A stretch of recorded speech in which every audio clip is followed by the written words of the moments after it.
కాళోజీ గారు ముందే చెప్పినట్లు ప్రాంతం వాడే తెలంగాణకు చేస్తున్నటువంటి ద్రోహం ఈరోజు నేను బయట పెడతా ఉన్నా.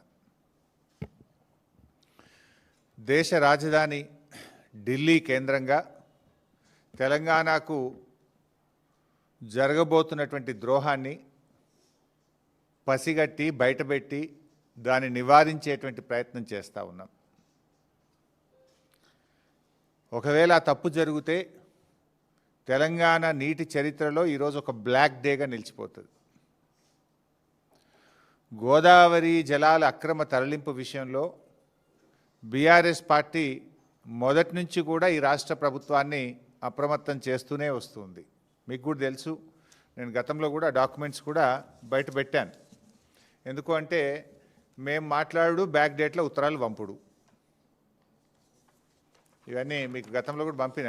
నేను ఇదే భవన్లో ప్రెస్ మీట్ పెట్టంగానే ఒక 3 అవర్స్లో నిన్నటి డేట్తో ఉత్తరం రాస్తాడు ఉత్తమ్ కుమార్ రెడ్డి.